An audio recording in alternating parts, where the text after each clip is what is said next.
సరే హైదరాబాదు ఎక్కువ విస్తీర్ణం ఉంది మనకి మిగతా ప్రాంతాలతో పోల్చుకుంటే ఎక్కువ ప్లేస్ ఉందని చెప్పి అంటున్నారు.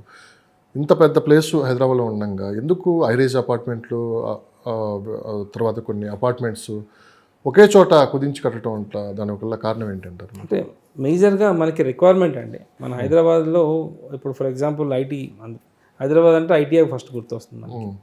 ఐటీ ఎంప్లాయీస్ ఏం ఆలోచిస్తారంటే ఆఫీస్కి ఒక 10 కిలోమీటర్ రేడియస్లో కావాలనుకుంటారు. 10 కిలోమీటర్ రేడియస్లో చాలా వరకు లెటస్ అజ్యూమ్ ఒక 5 కిలోమీటర్ రేడియస్లో మనకు ల్యాండ్స్ లేవండి. ఉన్నాయి కూడా పెద్ద పెద్ద బిల్డర్స్, అది ఈవెన్ ఎకరం 60-70 కోట్లు 100 కోట్లు వెళ్ళిపోయిందండి. సో అలాంటి ప్లేస్లో కొంచెం ఒక మిడ్ సెగ్మెంట్ వాడు కొనాలంటే కొంచెం అంటే నాకు తెలిసి 99% నాట్ పాసిబుల్ అండి.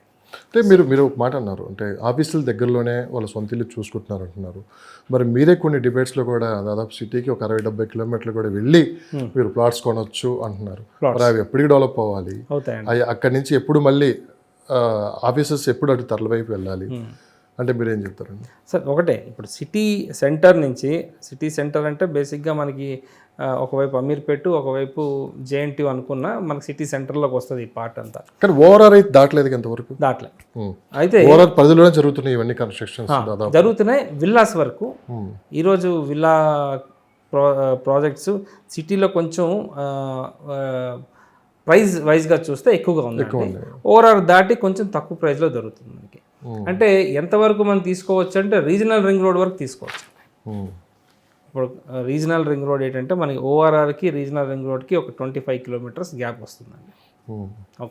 ఈ 25 ఇప్పుడు నెక్స్ట్ డెవలప్మెంట్ అంతా ఒకప్పుడు చూడండి, ఓఆర్ఆర్ వచ్చినప్పుడు ఓఆర్ఆర్ చుట్టూ డెవలప్ అయిందండి అంతే. ఇప్పుడు నెక్స్ట్ రీజనల్ రింగ్ రోడ్ వస్తుంది మనకి. So regional ring road okay, it may take some time, ఒక 5 years పట్టవచ్చు, 6 years పట్టవచ్చు. బట్ ఈ లోపల జనాలు రీజనల్ రింగ్ రోడ్ లోపలే తీసుకుందామని చూస్తున్నారు చాలామంది. ఏదన్నా ప్రాపర్టీ మనకి ఓఆర్ఆర్కి రీజనల్ రింగ్ రోడ్కి మధ్యన దొరికితే బాగుంటుంది. ఈరోజు రేపు కంపెనీస్ కూడా కానీ గత 2 దశాబ్దాల నుంచి జరిగినంత అభివృద్ధి అంటే ఓఆర్ఆర్ పరిధిలో లోపల రేపు ట్రిపుల్ ఆర్ చుట్టూ జరిగే అవకాశం ఉందండి. ఉంది. బట్ ఈరోజు ఇన్వెస్ట్ చేసే వాళ్ళకి డెఫినెట్గా రాబోయే ఒక 5 సంవత్సరాల తర్వాత వాళ్ళు ఒక అద్భుతాన్ని చూస్తారంటే ప్రైస్ అంతా పెరుగుతుందండి. సిటీలో ఈరోజు కొనలేని పరిస్థితి ఒక కామన్ మ్యాన్. సో అటువంటి వాళ్ళు రీజనల్ రింగ్ రోడ్ లోపల ఇన్వెస్ట్ చేస్తే ఫ్యూచర్ బాగుంటుందండి. ఎందుకంటే మీరు చూడండి, కంపెనీస్ కూడా మనకి రీజనల్ రింగ్ రోడ్ దగ్గర వస్తున్నాయి. ఫ్యూచర్ రాబోయే డెవలప్మెంట్స్ అంటే ఇండస్ట్రియల్ డెవలప్మెంట్స్ కానీ, ఈ ఐటీ హబ్స్ కూడా కొత్తగా ఇప్పుడు ఫార్మా హబ్స్ కూడా ఒక 5 విలేజెస్ అనుకున్నాం మనం, ఫార్మా విలేజెస్ కొత్త గవర్నమెంట్ అనౌన్స్ చేసింది. రీజనల్ రింగ్ రోడ్కి దగ్గరలో వాళ్ళు ల్యాండ్స్ అలోకేట్ చేస్తున్నారండి. సో అవి కూడా బాగా డెవలప్ అవబోతున్నాయి. సార్ ఇప్పుడున్న సిటీని మనం చూస్తూనే ఉన్నాం. సిటీ ఏ విధంగా ఎక్స్పాండ్ అయింది, తర్వాత city old city new city అని చెప్పి 2 విధాలుగా కనపడుతుంది. అంటే గవర్నమెంట్ కూడా ఏం ఆలోచిస్తుంది, భవిష్యత్తుని దృష్టిలో పెట్టుకొని అంటే కొన్ని ఏరియాని క్లస్టర్స్గా డివైడ్ చేసేసి గ్రీన్ సిటీస్గా డెవలప్ చేస్తూ ఉంటారు. సో అలా చేయటం వల్ల ఎంతవరకు ఫలితాలు? గ్రీన్ సిటీస్ చూడండి, బేసిక్గా గ్రీన్ సిటీస్ అంటే ఇండస్ట్రీస్కి కొంచెం దూరంగా ఉన్న లొకేషన్స్. దగ్గరలో అంటే ఒక 10 kilometers రేడియస్లో మనకి ఎటువంటి ఇండస్ట్రియల్ డెవలప్మెంట్స్ రావు, పొల్యూషన్ అనేది ఉండదు. ప్రాబబ్లీ కొంచెం ఫారెస్ట్ జోన్కి దగ్గరలో ఉంటాయి అన్నమాట. సో ఇటువంటి లొకేషన్స్ ఏంటంటే పొల్యూషన్ వైజ్గా అంటే నాట్ 100% పొల్యూషన్ ఉండదు, చాలా ఒక 80% పొల్యూషన్ తగ్గుతుందండి. జనాలు ఉండడానికి ఇట్స్ ఎ గుడ్ లొకేషన్ అని చెప్పగలను. గ్రీన్ అంటే ఆల్మోస్ట్ మీకు తెలిసిందే, ఇన్ఫ్రాస్ట్రక్చర్ అంటే రెసిడెన్షియల్ వస్తాయి, జోన్స్ వస్తాయి, కానీ మరి మనం అనుకున్నంత హై రేజెస్ రావు. లివేబుల్ కండిషన్లో ఉన్న లొకేషన్స్ అండి గ్రీన్ జోన్స్.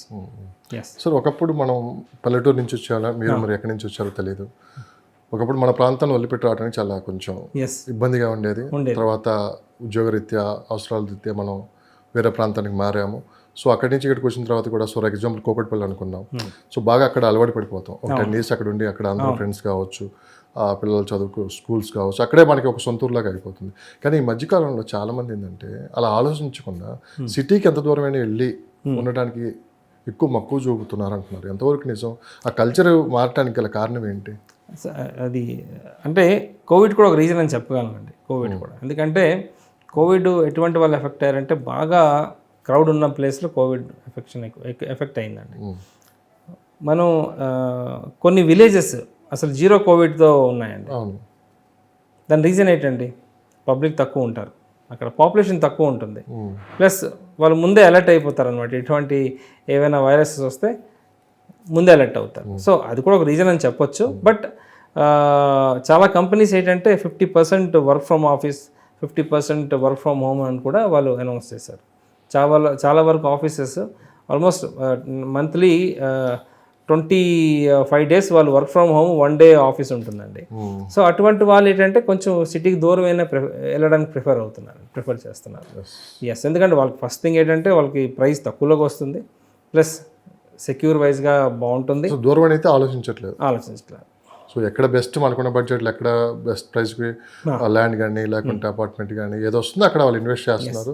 సో అక్కడికి వెళ్ళి అక్కడి నుంచి వాళ్ళ జాబ్స్ కావచ్చు లేకుంటే వాళ్ళ కార్యకలాపాలు చేయడం. అక్కడ ఇంకొకటి ఏంటంటే ప్లస్ పాయింట్, కొంచెం పెద్ద ల్యాండ్ వస్తుందండి. ఓకే, కొంచెం దూరం వెళ్తే, ఒక 40 kilometers దూరం వెళ్తే మనం ఎంత ఇన్వెస్ట్ చేద్దాం అనుకుంటున్నాం, అదే ఇన్వెస్ట్ చేస్తే కొంచెం పెద్ద ల్యాండ్ వస్తుంది మనకి. సో ఒక 25% కన్స్ట్రక్ట్ చేస్తూ, ఒక 75% open garden, vegetables, mini farming అంటారు వీటికి. ఇంట్లో కూడా మనం యాక్చువల్లీ కాయగూరలు గట్రా పండించవచ్చు. సో అలా కూడా చాలా మంది చేస్తున్నారండి. సో హైదరాబాద్లో నిర్మాణ రంగ సంస్థలు ఏ విధంగా ఇప్పుడు డెవలప్మెంట్ చేస్తున్నాయి? కోవిడ్ తర్వాత నిర్మాణ రంగం ఏ విధంగా ఉందంటే ఏం చెప్తారు? సరే, ఇప్పుడు కోవిడ్ తర్వాత హానెస్ట్లీ ఇన్వెస్ట్మెంట్స్ పెరిగాయండి. కోవిడ్ తర్వాత జనాలు సేవ్ చేయడం మొదలుపెట్టారు. సో నాకు తెలిసి ఈరోజు 80% ఆఫ్ సేవింగ్స్ అంతా దీంట్లో ఇన్వెస్ట్ చేస్తున్నారు, రియల్ ఎస్టేట్లో ఇన్వెస్ట్ చేస్తున్నారు. ఎందుకంటే రిటర్న్స్ ఎక్కువ వస్తాయి కాబట్టి. యావరేజ్గా ఒక 15% అనేది మనం చెప్పలేము, ఇన్ఫినిటీ. సంవత్సరంలో డబుల్ అయ్యే ఛాన్సెస్ కూడా ఉన్నాయండి కొన్ని properties. So this is the right time to invest in real estate. So అందరూ ఏం చేస్తున్నారంటే ఎక్కువగా రియల్ ఎస్టేట్లోనే ఇన్వెస్ట్ చేస్తున్నారండి. సో ఇప్పుడు మీరు చూడండి, కొన్ని లొకేషన్స్ ఉన్నాయి, హైరేజ్ కడుతున్నారు. అంటే నాట్ సిటీ సెంటర్ అని కాదు, కొంచెం ఓవరాల్ దగ్గరలో. హైరేజ్ డిమాండ్ పెరుగుతుందే, డిమాండ్ పెంచుతున్నారంటే?